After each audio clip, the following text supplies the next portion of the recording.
Okay, so respiratory system. We've already done this in lab, so you already have a good preview of it for sure. So a lot of what we're gonna see on here is gonna be repetition, so good stuff. All right, terminology. You realize that these are the words, the root words that you're putting on the back of your organ system worksheet, your systems worksheet. Okay, alveolo, that's alveolus. Those are the individual air sacs. What are they made up of? Simple squamous, which is one cell layer thick. What is right around them? Capillaries, which are also simple squamous, one cell layer thick. And why is that? Diffusion. Diffusion. Those respiratory gases can go straight through very, very, very easily, high concentration to a low concentration, through one layer each. Bronchos, the bronchial tubes. Bronchio is the bronchus. Bronchiolo, bronchiole. Capno, that is carbon dioxide. Cyano, blue. You've heard of cyanosis. The patient's turning blue from lack of oxygen. Laryngo-larynx, lobo, that's the lobes of the lungs. Naso, nose. Pharyngo, that is the pharynx. And for respiratory system, that would be the oropharynx, nasopharynx, laryngopharynx, right? All portions, and then it is routed into the trachea, right? Your windpipe. Phreno, diaphragm. Diaphragm. Do you remember us talking about the plexuses and the cervical plexus? The main super duper important nerve from that is the phrenic nerve, right? That goes to the diaphragm. Sounds like it. Phreno is diaphragm, phrenic nerve. Pulmono, lung. So this is also the pulmonary system. We call it that. Did I skip one? Yeah. Pneuma or pneumono is air. Rhinos, nose. You've heard of the rhinovirus, haven't you? That's a common cold. Your nose gets all stopped up and your sinuses get stopped up. You get all runny nose. I feel like I'm getting that a little bit now from all this pollen. Allergies. Y'all have allergies? Y'all seasonal allergies? It's kind of rough. My husband has been coughing for 2 days, like nonstop. Sinus or sinus. Talking about your sinuses, which are the open holes within your skull. It's supposed to be full of air. Spiro is breathing. You know, I'll show you all the spirometer. Yeah, we did it. Yeah. Okay. I wasn't sure if we had that new one. We had the small one. Yeah, Great. you had just gotten it. Good. Thoraco is chest. This is my thoracic cavity, which is my chest cavity. Trachea is the trachea.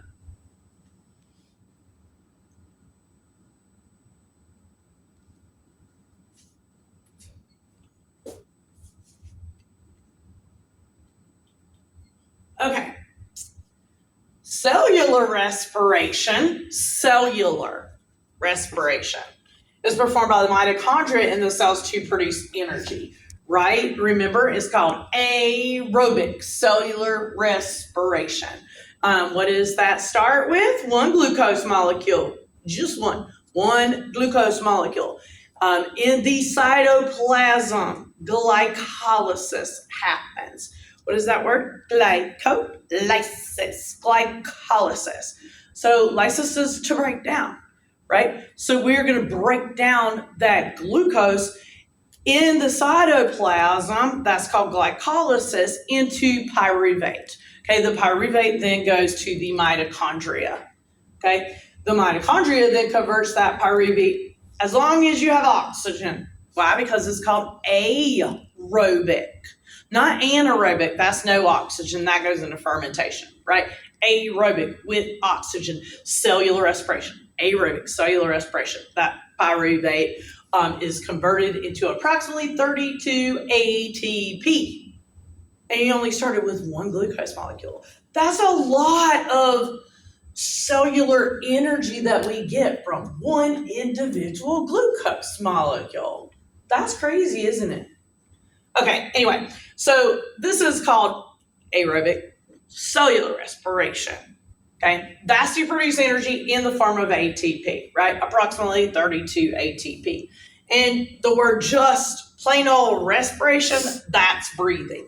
As a system refers to the movement of gases in and out of the lungs and the exchange of gases between the alveoli and the capillaries in the lungs and the capillaries in the tissues in the body. Let me just draw you the picture. Okay, what kind of blood is coming to the lungs? Deoxygenated. Okay, so this is my capillary. How do I know? Because it is one cell layer thick. And why is it blue? Because it's full of CO2. Blue and two. That rhymes. Okay. So it is bringing that deoxygenated blood to the lungs. Okay, so here is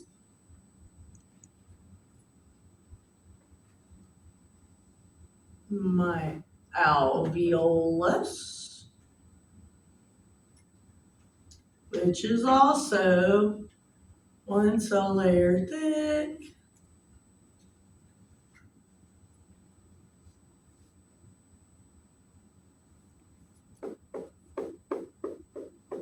Nucleus. Okay.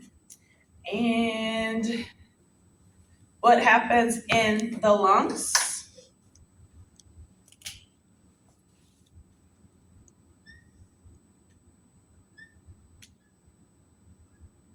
What are lungs full of? I just took a breath.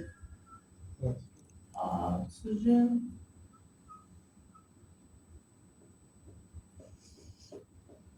So I have a high concentration. Oops.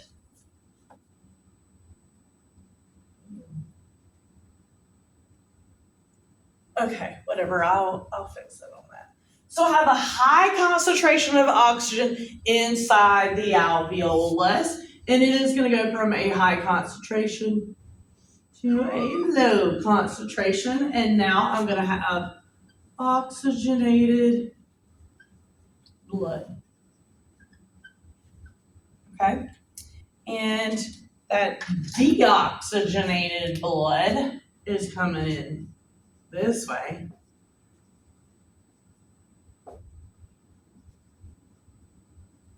And that CO2 is going to go from a high concentration in the capillary to a low concentration in the alveolus, and we blow it off. Okay, so this is pulmonary circulation.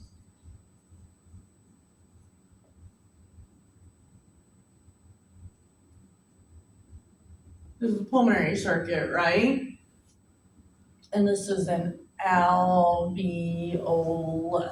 singular, okay?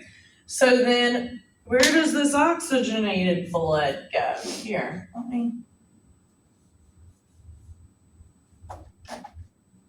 me do something.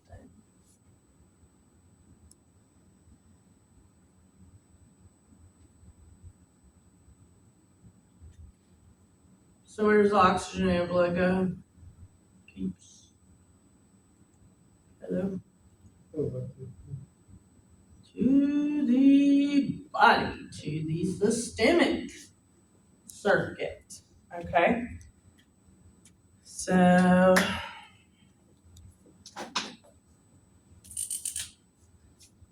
now I have Oh no, that's way too big. That's way too big.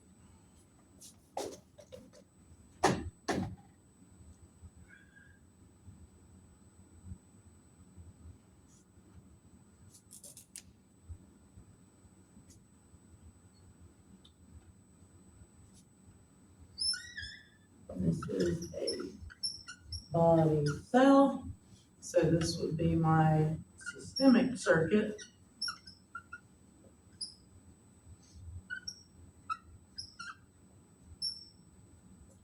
Okay. And the oxygen here is going to go into that body cell. And what's inside the body cell? CO2, because it's already used up all of its oxygen.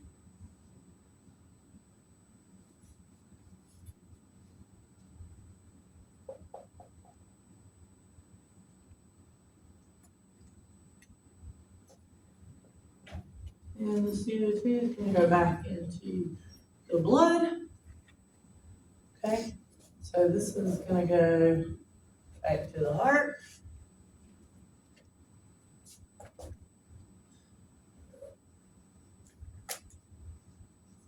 This is the deoxygenated blood from the heart going to the lungs, to the pulmonary circuit. It drops off that CO2, picks up oxygen. The oxygen is then sent to the body systemic circuit. Oxygen goes from a high concentration in the capillary to a lower concentration in the body cell. The CO2 goes from a higher concentration in the body cell to a lower concentration in the blood.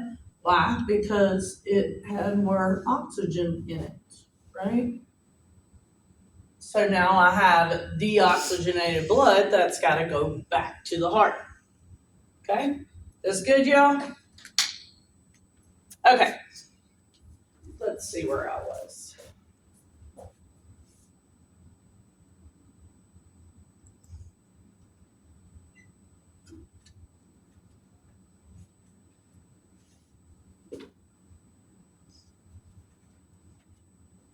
Okay, so parts, upper respiratory tract. So air can come in through the nasal cavity, so through like your nostrils, into that nasal cavity, like from your nose, into the nasopharynx behind it, oropharynx. We're also gonna add in the mouth right there with the oropharynx, because we can breathe through our mouth. Isn't that good? Have you ever been so stopped up that you felt like you couldn't breathe through your nose? So luckily we can also breathe through our mouth. And then you would say the oropharynx from there. Then into the laryngopharynx, then into the larynx. The larynx is behind this thyroid cartilage. Okay, that's where those vocal cords are. We'll see that too. And then into the trachea, which is your windpipe. Okay, that is now the lower respiratory tract. All of the upper is like head and neck region. Okay, and then it goes into the trachea. So this is taking it to your lungs. So then the trachea splits into the main or primary bronchi. And I would say primary, secondary, tertiary bronchi, and then bronchioles, and that just branches, right? So they don't have all of those. We'll go over it again when we get to the conducting versus respiratory zone, right? So all of the bronchial tree branching that go to the individual alveoli are lower. That's in the lungs. All right, the nose. Her nose is blue. Why is her nose blue? What is that made up of? Hyaline cartilage, right? So this is your nasal bone, just this right here. That's why the skulls that we have just have this little piece right here. They don't have a nose on it because the nose is hyaline cartilage. And then your nostrils. Can you flare your nares? Your nares are your nostrils, that is dense connective tissue. So the nasal bones and the cartilage shape the nose. Nasal cavity, it is open to the exterior and it is wet. Stick your finger up your nose. Just kidding. Why didn't y'all listen? Y'all just bad as my kids. I'm just kidding.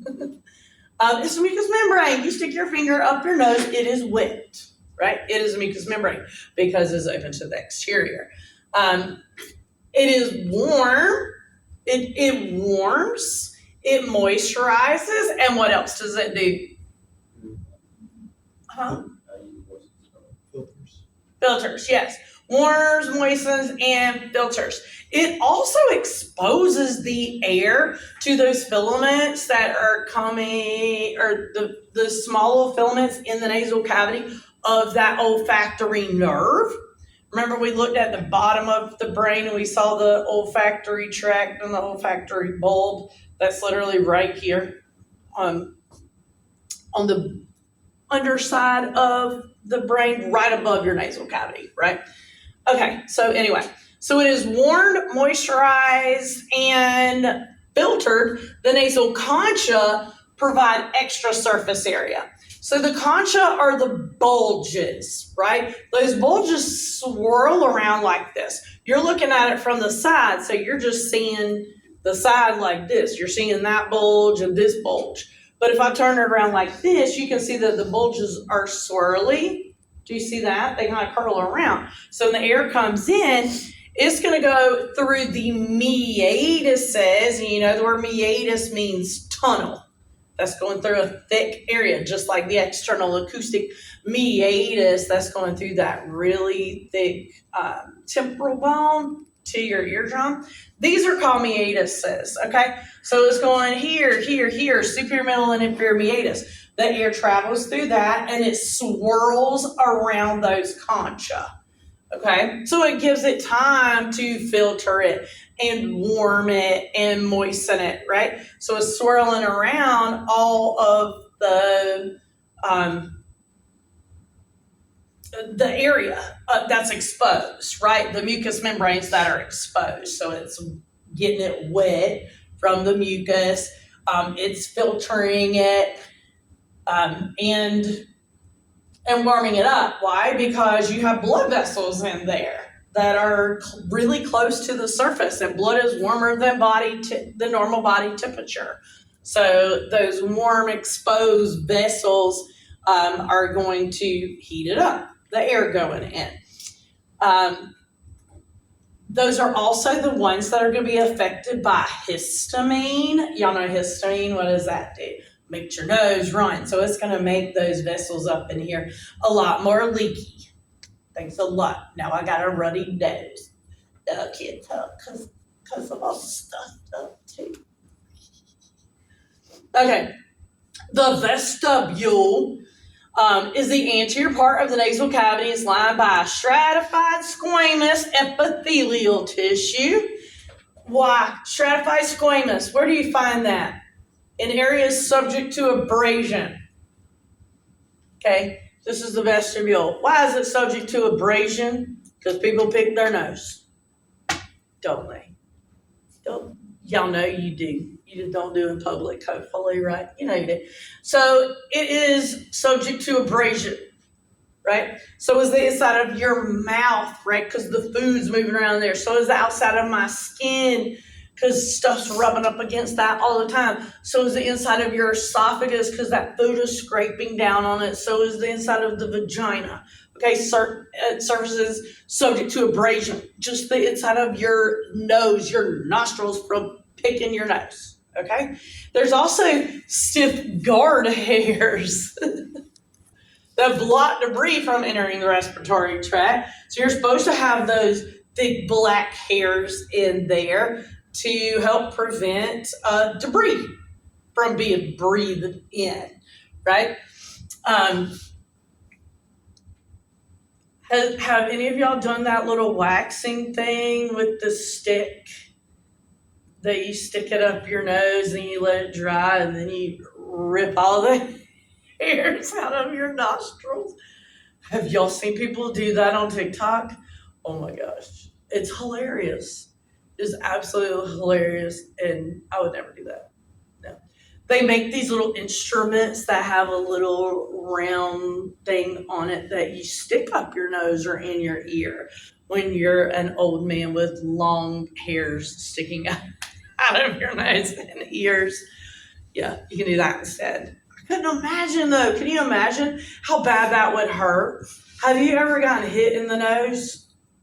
Do you know how bad that hurts? It probably gives you a black eye on both sides too if you get hit hard enough in the nose. It immediately makes you cry. Immediately, right? It's very sensitive. Okay.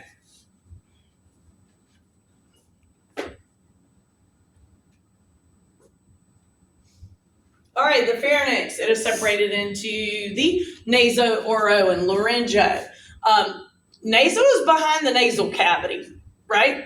Oro is behind the oral cavity. Laryngo, this is your larynx region. Look at those vocal folds right here, okay? That's your thyroid cartilage, okay? And then this is the cricoid cartilage. You see it's teeny tiny in the front, wide in the back. That's one that does go all the way around. Remember that? The thyroid cartilage is just like maybe halfway on the front and bigger.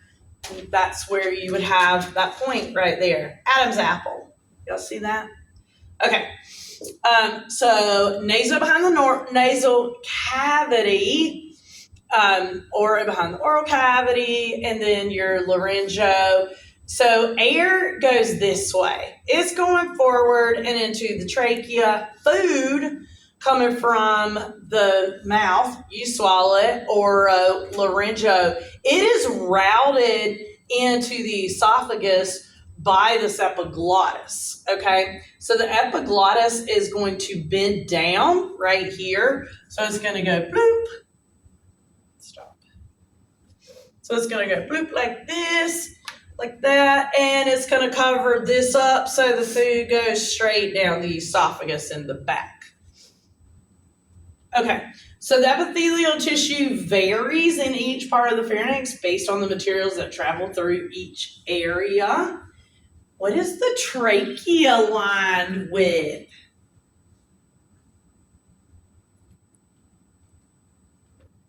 What is the trachea lined with? What are these things? Not villi, that's in the, that's the small intestine. Cilia, ciliated, pseudostratified, columnar, epithelial tissue, upper respiratory tract, pseudostratified, ciliated, columnar epithelial tissue. Why? Because it has cilia. And what does that cilia do? Moves the mucus. It goes like this. It is constantly moving that mucus up so that it does not drain all the way down into your bronchi and then lungs, okay? So the cilia keeps it moving. Do you remember me telling you in lab that 20 whole cigarettes, that's one pack, makes your trachea black on the inside? Now, I've just heard that. I haven't tried that personally and looked at it. I'm just saying, that's scary, isn't it? So if it's black like that, what do you think it's done to all the cilia? It's probably not working anymore. Besides the fact that it's microscopic to begin with, right? So, I mean, smoking is no good. You do you, but you just need to know that it is very damaging to your body. Okay, so the larynx is a cartilaginous box that contains your vocal cords. So you have the thyroid cartilage. This is from the front, okay? That's your Adam's apple, which is called the laryngeal prominence. That is your larynx, right? So laryngeal prominence means the most prominent part, the piece that sticks out the most, the point, your Adam's apple. So this is the thyroid cartilage. Okay, when you look at it from the side, um, when you look at it from the side, it doesn't, here's the front, it's right here, it doesn't go all the way around. It only goes about halfway around. Do you see that? Now you're looking at it from the back.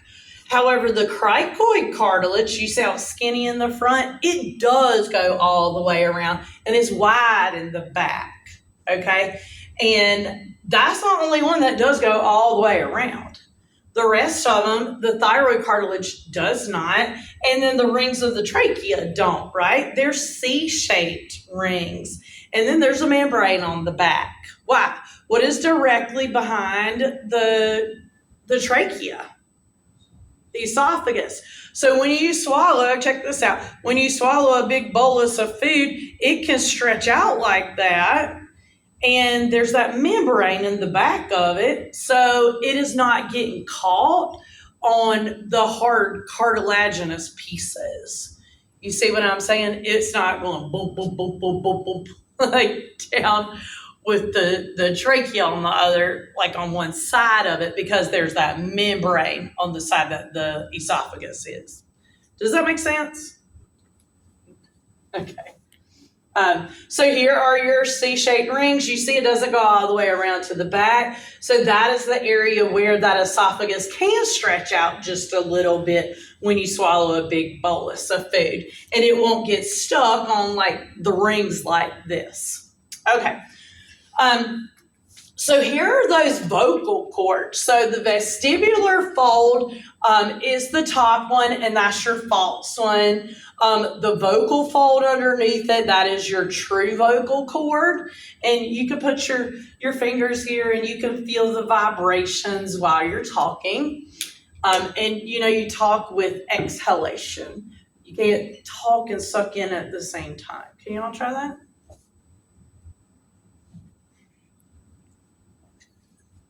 No, you can't do it. Okay, so the muscles of the larynx move cartilages that allow the vocal cords to vibrate and produce sound. The epiglottis blocks the entrance to the trachea when swallowing. Here it is. And what is the epiglottis made up of? It starts with an E.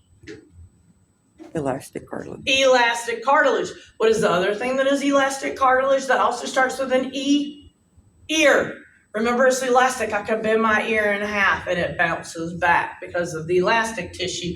You can bend this epiglottis. Here we go. Bloop. You can bend it in half and it covers it up. Do you see that? The glottis is the hole. So epi is above. So it is above the hole and it flaps down like that to cover this up. And then your food is going to go down right behind it. Okay?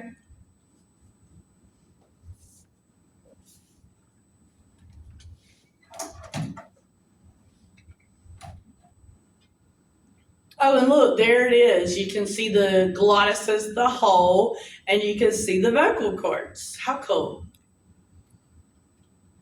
Oh, and here you go. Here is the trachea. That is the C-shaped ring, and it is cartilage. What type of cartilage? Hyaline cartilage. Remember, if it doesn't start with an E, ear and epiglottis are elastic cartilage.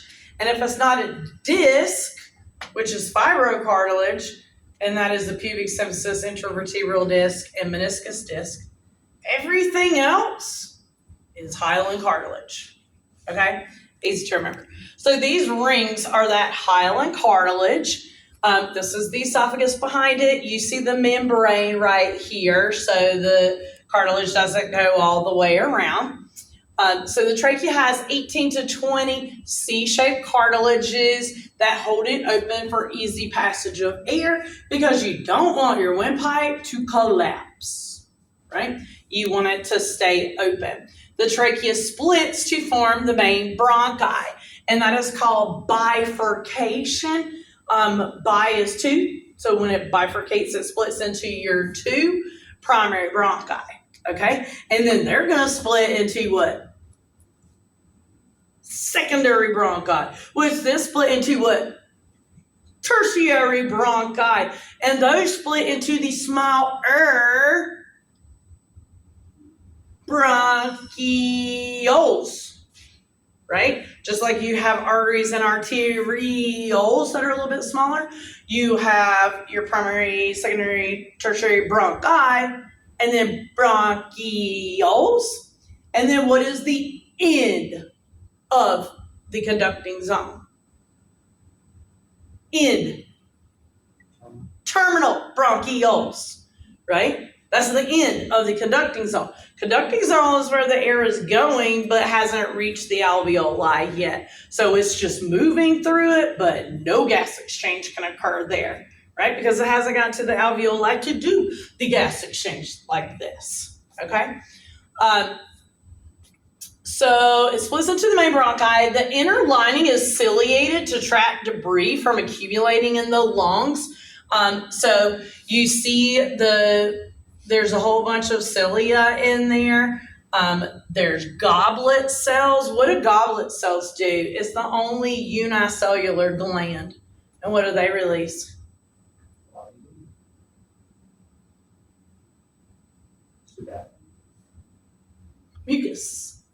Mucus. Because this is a mucous membrane. Okay, remember the mucus is going to be moved by the cilia too. The cilia is going to help keep moving that mucus up so that it stays in the upper respiratory system. You know, when you feel like the drainage and stuff, when you get sick, usually, I think I did tell you this, like 70% of the time, no, that's ear infections. Anyway, usually like sinus infections begin as like rhinovirus or the flu or something like that, where you get all stuffed up and stuff. Well, then what happens? Then it starts draining down the back of your nasal cavity, right? And you can either like cough it up or you can swallow it. You don't want to swallow it because you're keeping whatever pathogen that may be in there, you're keeping it inside your body. My mom will get and spit. Oh my God. I just swallowed it. I know that's disgusting.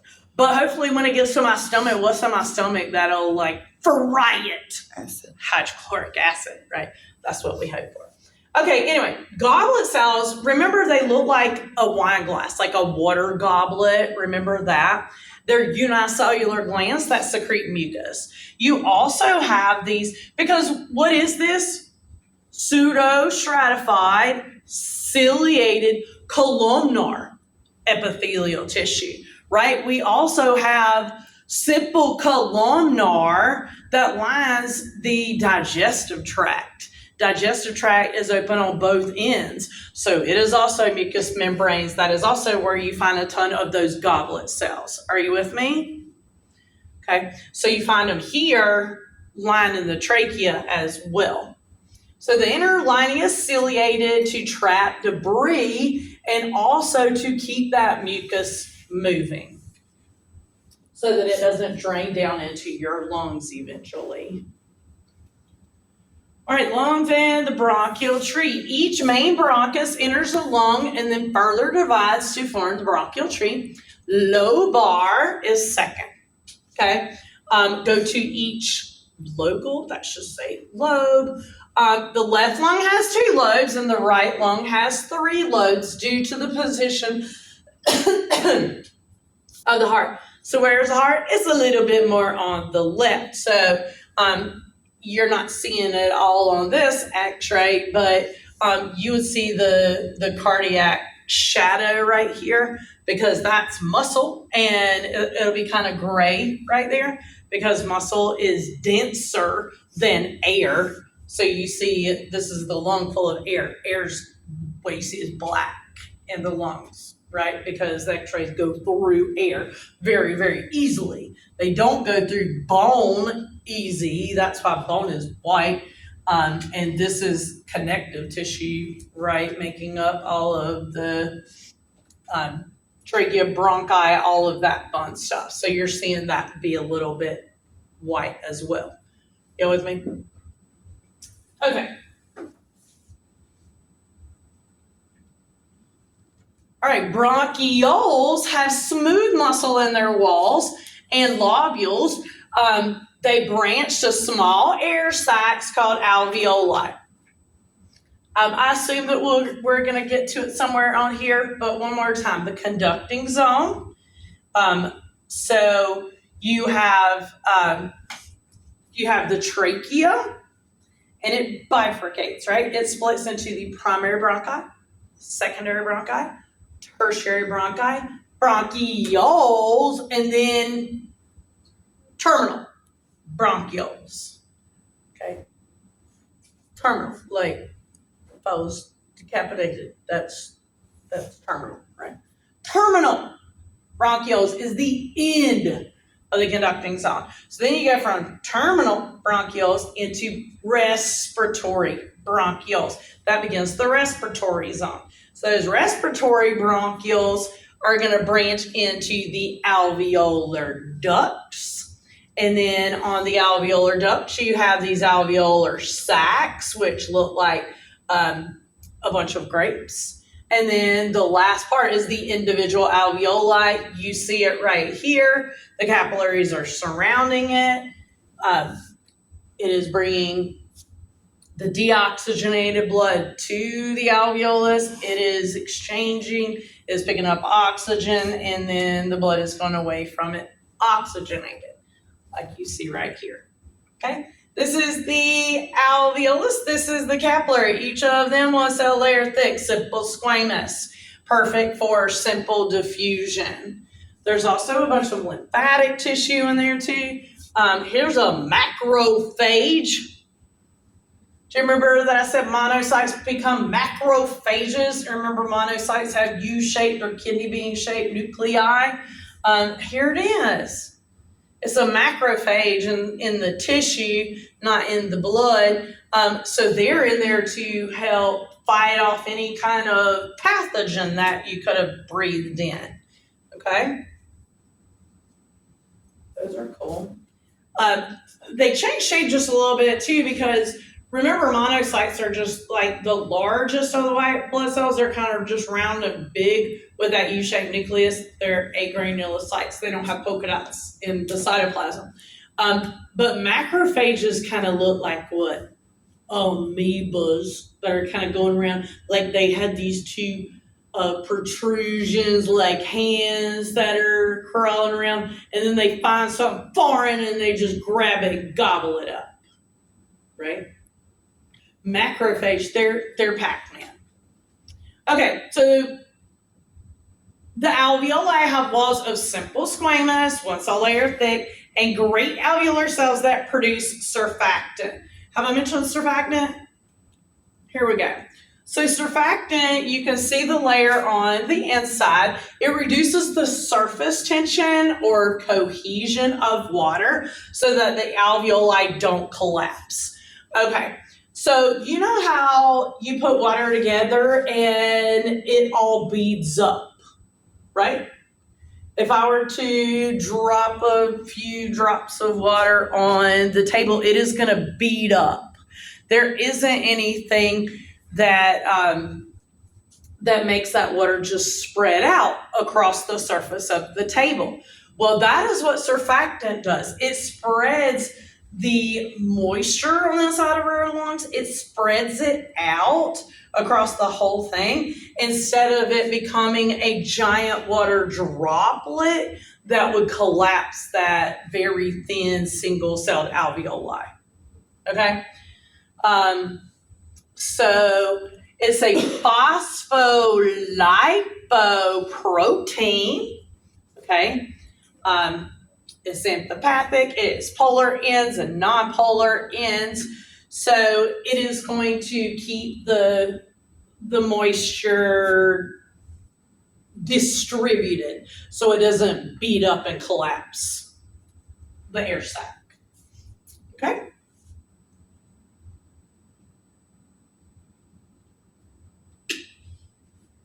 All right, the respiratory membrane is composed of a thin layer of water with surfactant in the alveoli.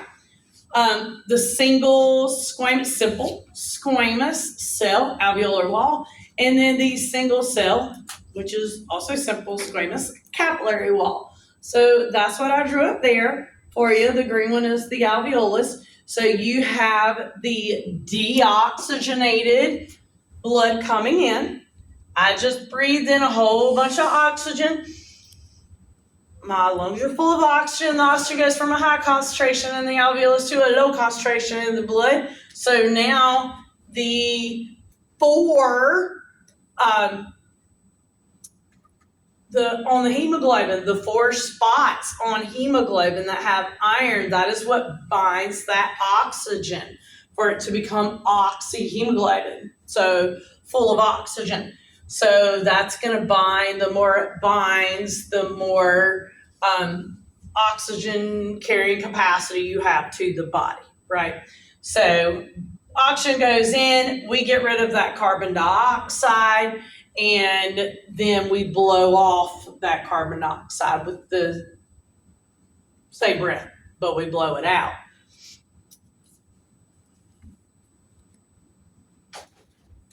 All right, inspiration. So what happens with inspiration? My diaphragm does what? Contracts. Okay, this is an active process. The diaphragm has to contract. When it does, look, it's dome shaped. Okay, so when it contracts, it goes down like this. When it does, it like pulls all that air into the lungs. Okay, it pulls the air in. So what does it do to the intrapulmonary volume? It increases the volume. Intrapulmonary is inside the lungs. Yes, it makes it bigger. Our lungs expand. Do you remember how big those lungs got when we blew them up in lab? Isn't that just fascinating? I think it is so cool. Okay, so the intrapulmonary volume increases. What about the gas pressure? It always does the opposite of volume, and it is going to decrease. Think about it this way. As the air is coming in, my diaphragm contracted, as the air is coming in, it is able to spread out. So it's like, oh, I'm going to go over here, I'm going to go over here, I'm going to go over here, I'm going to go over here. And it spreads out. So decreased pressure on the inside, okay? Because the air can expand and spread out. Less pressure. Huh? Kind of like blood vessels. Your blood pressure goes down when your vessels expand. Yeah. Okay. So with expiration, the diaphragm just relaxes. That's it. Okay. It is a passive process unless you force air out. And that would be contracting those internal intercostals to squeeze harder from the inside to push more out. Okay, remember opposite prefix. Internal intercostal muscles help with expiration. Okay, so with normal expiration, the diaphragm just relaxes. The air is pushed out. The intrapulmonary volume does what? It decreases, right? Because my lungs are getting smaller again. What does that do to the gas pressure? Increases it. So opposite of volume. So now they're being forced out. So all those molecules are beating on each other, trying to make their way out of the lungs. That's a lot of pressure going out. Okay? So they're opposites of each other. Inspiration, the diaphragm contracts. It pulls air in. Increases intrapulmonary volume, decreases intrapulmonary pressure. With expiration, the diaphragm relaxes. It decreases intrapulmonary volume and increases intrapulmonary pressure. Okay? With forced inspiration and forced expiration, the intercostal muscles help. So after I breathe in, just normal breath in, tidal volume is just from my diaphragm contracting. I can also use my external intercostals. They contract and pull my ribs out, okay? So that helps to increase the volume in my lungs, okay? So here's my diaphragm. It contracts, it pulls the air in. That's tidal volume, okay? If I contract my external intercostals, I can breathe in this much more, right? And then normal quiet expiration is the diaphragm relaxes, and that's the rest of your tidal volume, pushing the air out. Can I force more out? Sure. And that will be squeezing my internal intercostals to push more out. So external intercostals help with inspiration, internal intercostals help with expiration. Make sense?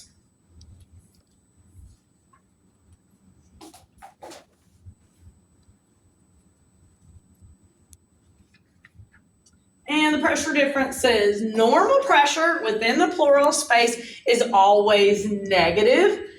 And this is the pleura, intrapleural pressure, okay? It creates that vacuum. So there's differences in lungs, so intrapulmonary and intrapleural. Those are different. So there's differences in lung and pleural space pressures to keep the lungs from collapsing. Okay, so if this is my lung and I have pleura on top of it, pleura is what? Serous membranes, right? Because it's wet, but it's not open to the exterior. That would be mucus. It is wet and closed to the exterior, so it's a serous membrane. Here are my two. This is my lung, okay? What is the layer that is touching the organ? Visceral, okay? What's the layer on top of it? Parietal, pleura. Parietal, okay? So you have visceral touching the organ, parietal on top of it. What's in between? Serous fluid, okay? So that when you breathe, those two pleura could just slide past one another very easily, right? Okay, so look here. My visceral pleura is here, parietal pleura is there. This is the lung. So my intrapulmonary pressure inside the lung is 760. Okay. The intrapleural pressure, that's your intrapleural pressure is 756. Okay, between breaths. So the alveolar and the atmospheric pressure are the same at 760. It matches atmospheric pressure. Okay, the intrapulmonary is going to match the atmospheric. Okay, let me say that one more time. The pressure in the intrapleural space, 756, minus the 760, that's a difference of 4, -4.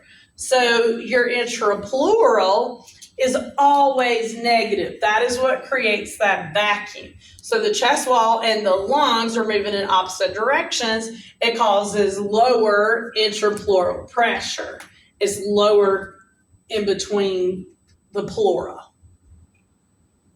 It's 4 lower, -4. Okay? What if you were stabbed? What if you were stabbed and the knife went in right here, in between the two pleural layers? What are you exposing that to? Air. Okay? And that would be atmospheric pressure. So it would have to match with the atmospheric pressure, just like it does when you're breathing in. And what would that cause? Instead of it being -4, what would it cause?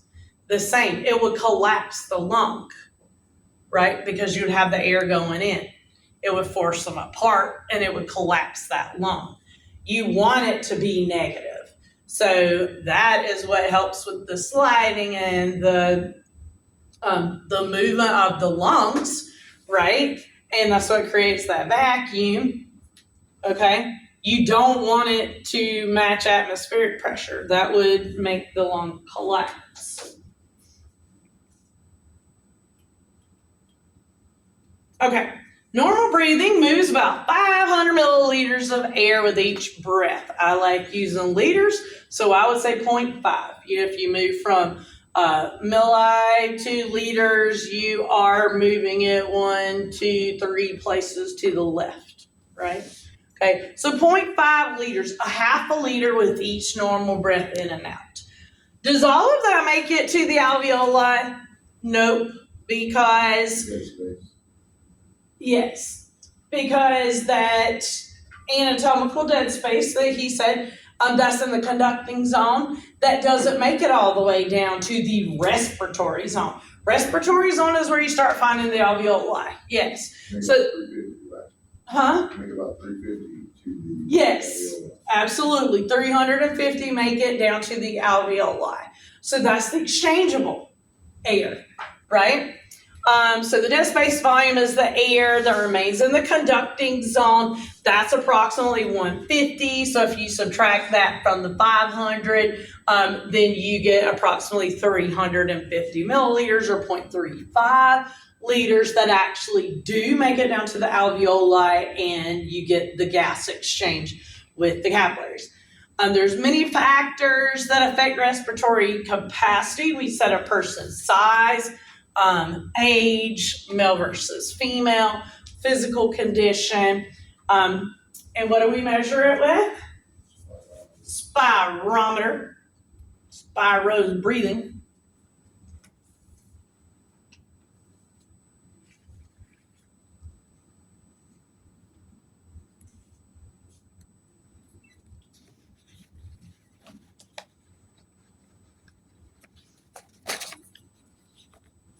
Okay, so normal breath in and out, in and out, in and out, that is tidal volume. Of that 500 milliliters, only 350 milliliters of it make it down to the alveoli for that gas exchange. Okay, if we breathe in normally, okay, that's my tidal volume inspiration, and breathe in more, I'm expanding my lungs. That is approximately 3.1 liters extra that I can inhale, which would be my inspiratory reserve volume. Okay, so I'm all the way up here now. Okay, so I can blow that out, normal breath out. So now I'm down at the bottom of the tidal volume now. Can I force more out after a regular breath out? Yes. Okay, and that goes down here. Expiratory reserve volume, approximately, I think it was like 1.2 on that other one, around a liter, around a liter-ish, or I think it's 1.2 liters that we said for expiratory reserve, and residual. Yeah. It's averages anyway. So after that normal breath out, I can push out approximately a little over 1 more liter. Now, is that going to just flatten my lungs and make them into empty balloons? No, there's always going to be some in there. Okay, that is your residual volume. That's also approximately 1.2 liters. The functional residual capacity is the amount of air remaining in the lungs after the expiration of a normal breath at rest. Vital capacity is the one that's so important, right? That is the exchangeable. So you take the deepest breath in that you possibly can, okay, and then you blow it out and force it out. Okay, so there you've got inspiratory reserve volume plus tidal volume plus expiratory reserve volume. That is your vital capacity. As much as you can breathe into, as much as you can breathe out. Okay, what's left is the residual volume. So if you add residual volume to vital capacity, that is your total lung capacity. Okay, that makes sense, right? Y'all good with that? Did this say something else? Oh, compliance. We use the spirometer to test these capacities. Compliance measures how well the lungs can expand and recoil. Okay, I know I told y'all this, but my father-in-law died from pulmonary fibrosis. What is fibrosis? What if your tissue is fibrotic? What does that mean? It's scar tissue. Scar tissue. So his lungs were just scarred from years of smoking. And do you think that scar tissue is going to expand and recoil? No, it's hard. It's not moving. So when you've got spots like that that are just not stretching anymore, you have so much less compliance. So you can't breathe as deeply. You can't exhale as much. So your oxygen carrying capacity diminishes over time because you're not getting the amount of exchangeable air that you need to. So I think I told y'all this. They gave him 5 years, but he lived 10, which was pretty awesome. He also didn't do anything that they told him to. I think we talked about this, but they told him to quit smoking. He did not. They told him to quit eating chocolate. I don't know why that was one of them, but he said no. He loved chocolate. They told him to not eat any more of the red sauces that are really acidic because heartburn is really bad for your heart as well. And they told him, and he said no because he loves Italian food. And they told him to not eat mints, and he loved Altoids. So he said no. He did not do any of the things that they told him to do. But he's like, this is my life. I want to have a quality of life and enjoy doing what I want to do. I raise my kids, and I'm going to enjoy life the way I want to until I die. And he did, and he lived twice as long as they gave him. The lucky thing is, this is what I was getting to. It was only about 3 months before he died that he was on oxygen all the time, which is amazing. Because sometimes if he was up moving around the house and stuff, he'd have to sit down and put oxygen on for a little bit, right? But it was only about 3 months before he died that he had to wear the oxygen all the time. And then he got to where maybe a month before, walking from the den all the way to the other side of the house to the bathroom, he would have to sit down halfway and rest, kind of catch his breath. So that's what eventually killed him. I want to say that he had emphysema too, but I'm not positive of that. I think he had both. So you just add that all into the mix. Emphysema is when the alveoli start to break apart. So now you have a lot less gas exchange to begin with. You're not getting as much exposure to oxygen because instead of having all the individual teeny tiny alveoli that are encircled with capillaries exchanging that gas, now you have less oxygen and more buildup of carbon dioxide, right? I need to keep up with the time.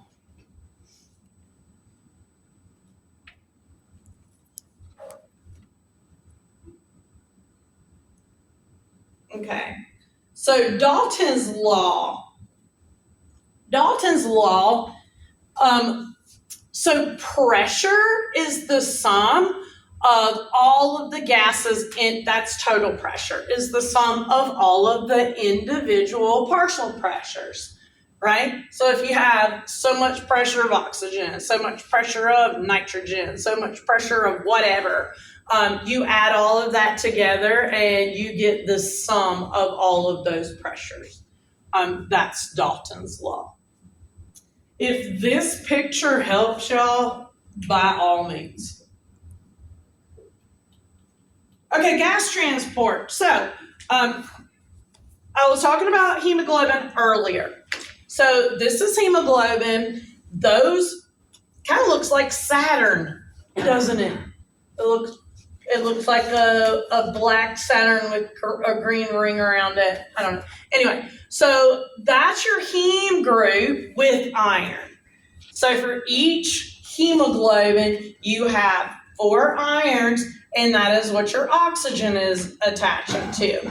98% of the oxygen is bound to hemoglobin, and we call that oxyhemoglobin. So that means oxygen is attached to the hemoglobin, oxyhemoglobin, right?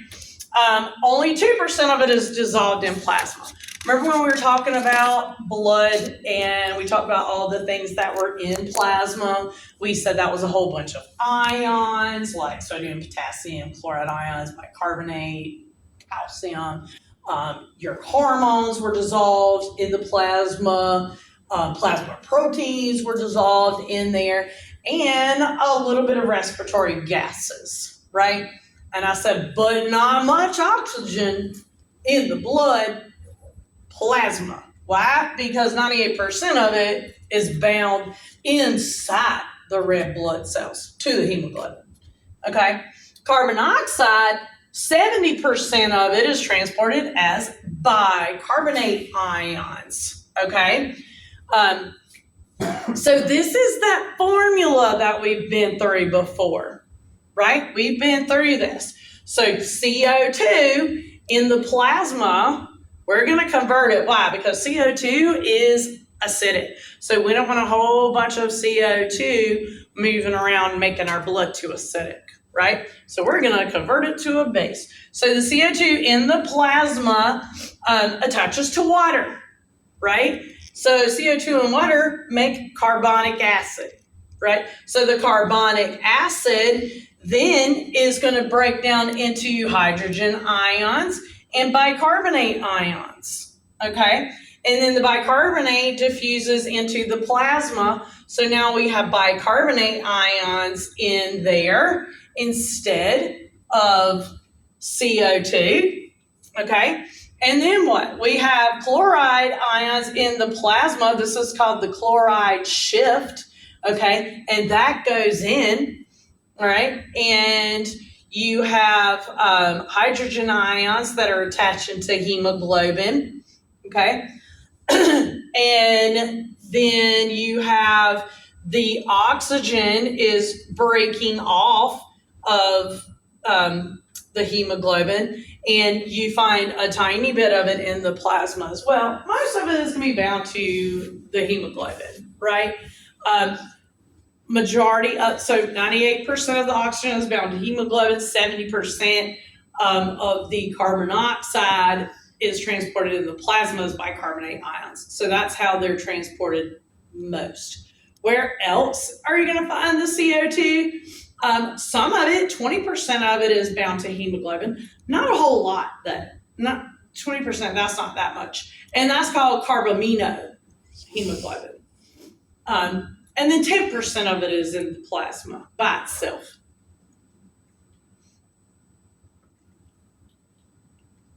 Okay, so this is showing you the two pathways, right? My pulmonary circuit and my systemic circuit. This is pulmonary, this is systemic.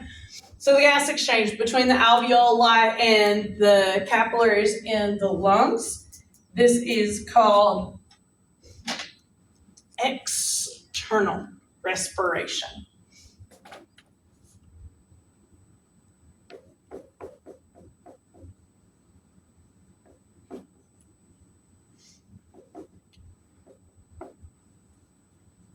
And that's that pulmonary circuit, right? Between the capillaries and the tissues of the body, this is called internal respiration. Think about it taking it to all our internal organs. That's the way I remembered it. Internal is going to go to all of the internal organs. That's my systemic circuit.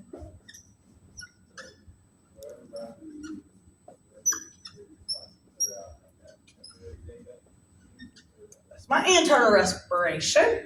Okay, and the gases diffuse across the membranes because of a concentration gradient. High concentration to a low concentration. High concentration of oxygen in the lungs because I just breathed it in. and it goes into the blood. Why? Because the blood coming to the lungs is deoxygenated coming from the body. That went to the heart and then to the lungs, right? Okay. And then when you get to the body cells, we have a high concentration of oxygen in the blood. So it moves into the body cell. The body cell used up that oxygen already. So it's deficient in oxygen and full of CO2. So the CO2 goes from a high concentration in the body cell to a lower concentration in the capillary. And now we have deoxygenated blood all over again. That is going to be sent to the heart and then back to the lungs for gas exchange. Okay? Simple diffusion, high concentration to low concentration. Both of them are simple squamous. All right, so the concentrations of the gases creates a gradient for diffusion. You know, high concentration to low concentration. Look here, going downhill. High concentration to low concentration, you don't need energy to go downhill, right? The membrane area, the greater the membrane area, the greater the opportunity for diffusion. That's talking about surface area, right? If you have a million teeny tiny itty bitty alveoli with capillaries surrounding them, you have a lot of surface area for gas exchange. If you have emphysema and all of those itty bitty teeny tiny alveoli are broken apart and you have giant pockets, instead of having the gas exchange all the way around, all of them there, you now only have it around the outside. Okay, because there's way too much volume to get that gas exchange, way less surface area to volume ratio, right? So the greater the surface area, having all of those individual alveoli gives you greater gas exchange. The membrane thickness, the thicker the membranes make gas exchange more difficult. Okay, think about the scar tissue from pulmonary fibrosis. Think about pneumonia when you have fluid buildup in your lungs. That's not good for gas exchange. It makes the membrane thicker for that oxygen to have to go through. Solubility of the gas, it must be soluble in water to diffuse across the respiratory membrane. What about like smokers that fill up their lungs with tar? That would decrease compliance and also thicken the membranes, right? Okay, factors that influence gas exchange. Ventilation, perfusion, coupling. So lung perfusion is the blood flow to the alveoli, blood coming in. The alveolar capillaries constrict. Listen to this. Alveolar capillaries constrict where the partial pressure of oxygen is low. So the blood is diverted where the partial pressure of oxygen is higher. Well, this makes sense. If the area is, let's say that low, a whole bunch of emphysema and you just got a bunch of giant pockets, the capillaries are going to send blood to places that do have better gas exchange. So they'll constrict going to the areas where you're not getting good oxygen and dilate to the areas that are getting good oxygen. That's just smart. Okay. The alveolar ventilation, the airflow to the alveoli, bronchioles dilate if the partial pressure of carbon dioxide decreases, and the bronchioles constrict if the partial pressure of carbon dioxide decreases. Okay, so if there's less carbon dioxide, the bronchioles constrict. Okay, they don't need to get it out as much. Regulation of respiration. I think we talked about this too. The medulla oblongata controls respiratory rate, right? It can speed it up. It can slow it down. It is going to base it on what? What is the number one thing that the respiratory rate is based on? pH. Isn't that crazy? But we know 7.35 to 7.45 is a very narrow range, and if it goes out of that range, the very first quickest thing that can happen is I can change my respiratory rate and alter the amount of acidic CO2 that I'm blowing off, right? So if my blood becomes too acidic, I'm going to increase my respiratory rate and blow off more of that acidic CO2. If my blood becomes too basic, I'm going to slow down respiration to hang on to some of that acidic CO2, right? The next thing is carbon dioxide that it's monitoring, and then oxygen, which is crazy. I would have thought oxygen. Nope, pH first, then CO2, then amount of oxygen. It's kind of crazy. That's the drivers of respiration. So we know it's controlled by the medulla. The pons is what smooths respiration. So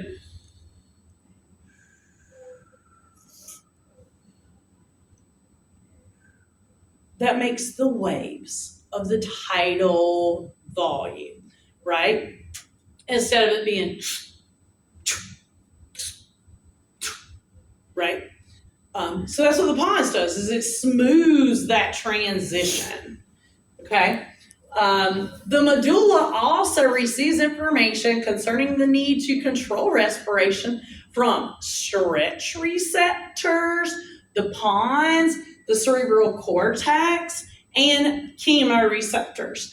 That's what we're talking about with the pH, CO2, and oxygenation. Those are the chemicals that are being monitored by chemoreceptors that send that information to the brain. And the brain is like, oh no, the blood is too acidic. Let's speed up respiration and blow off more acidic CO2. And just like that, we're back to normal. Crazy.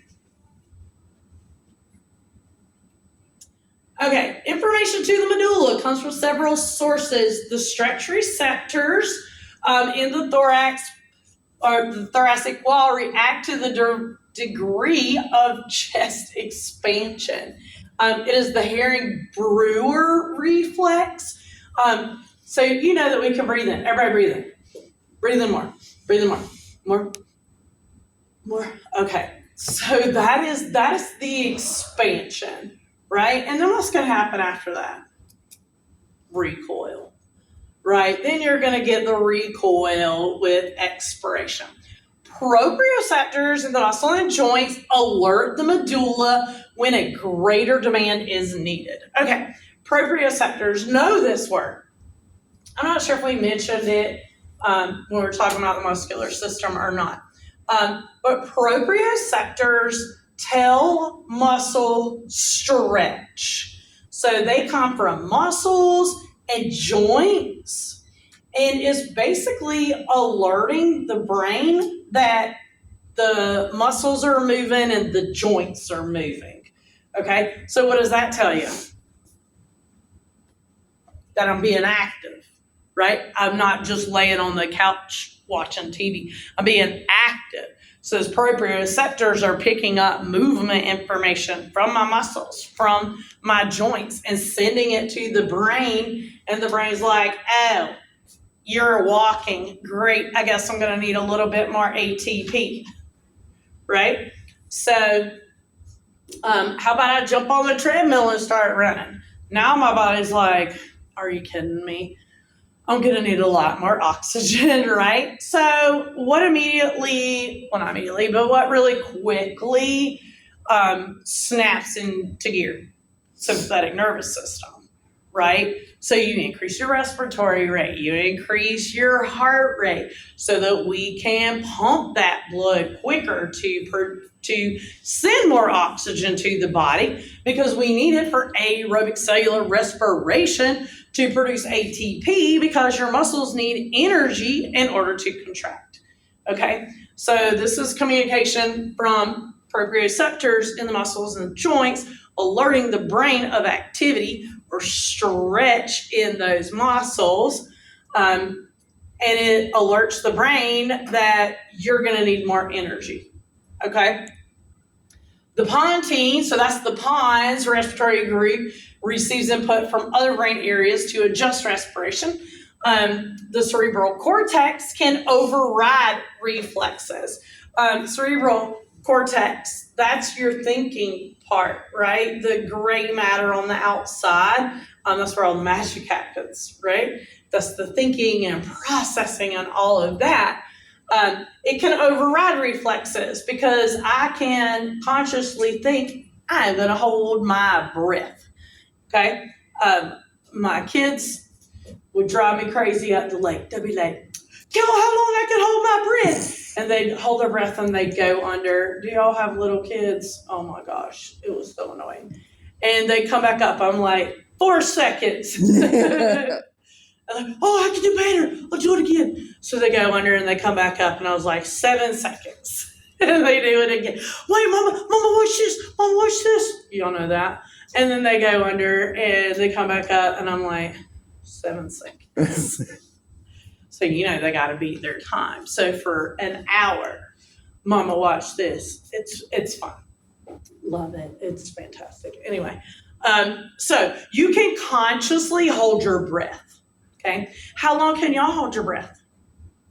You can train yourself to hold your breath longer. Swimmers do, right? I don't really have any reason to hold my breath, so I don't want to train myself to hold my breath, but you can. Remember I was talking about like people that play wind instruments and swimmers and runners. They have a easier ability for that. All right, and then lastly, the peripheral chemochemicals receptors pick up chemical information, send it to the brain, and it monitors the normal level of gases. CO2 is the main controller, even though I did tell you that pH is the number one thing that's monitored by chemoreceptors.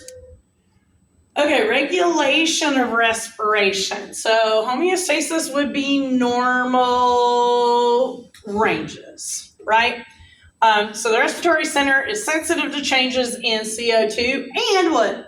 Hydrogen ions. What is that? pH. The definition of pH is the amount of hydrogen ions in solution. Okay? You know, if it has a lot more hydrogen ions, which are acidic, it's going to be an acid. If it has less hydrogen ions, more hydroxide ions, it is a base. Okay, so pH is the amount of hydrogen ions in solution.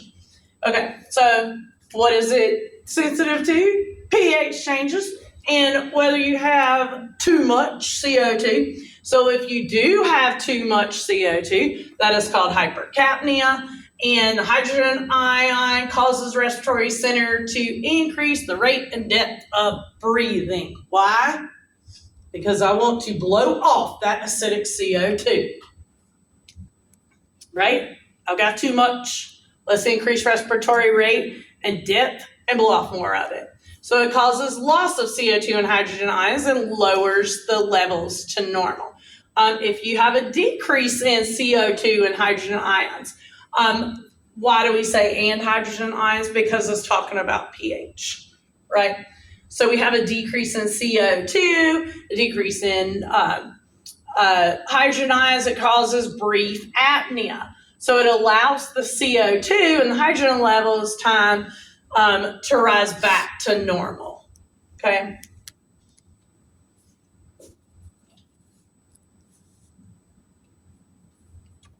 So if I have an acidic pH, what do I want to do? Blow off more CO2 that's acidic. If I have more basic blood, then I will do what to my breathing? Slow it down to hang on to more of the acidic CO2 to balance the pH out. Okay, so the carotid artery and the aorta are sensitive to oxygen concentration, so they have chemoreceptors. So low oxygen levels cause them to send impulses to the respiratory center. It increases the sensitivity of the chemoreceptors in the respiratory area to changes in CO2 concentration, And then the O2 levels have little effect on normal breathing unless they're very low, like lower than 60. That would be the hypoxic drive that's controlling it. Honestly, though, if you have too much of one, you're going to have less of the other, and vice versa, right? So even if you do have not enough oxygen, you'll have too much CO2, and the CO2 is what's driving it anyway, right? So we'll blow off more of that, make sure we get in more oxygen.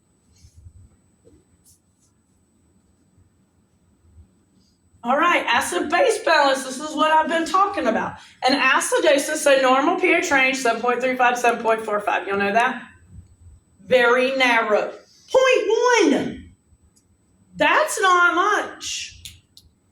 If it's any more than that, then it's either going to be too acidic or too basic. So we have this formula. Do y'all remember the formula? We talked about this formula 100 times. We talked about it earlier today. Remember when we said CO2 and water combine to become carbonic acid, which then breaks down to hydrogenized bicarbonate ions, okay? This side of the equation is the respiratory side of the equation. This side of the equation here is the urinary side of the equation, okay? It's time to go. Let me start with this on, what's today? Tuesday? Let me start with this on Thursday, because I want to give you a little bit more examples with this. Did everybody sign the attendance sheet?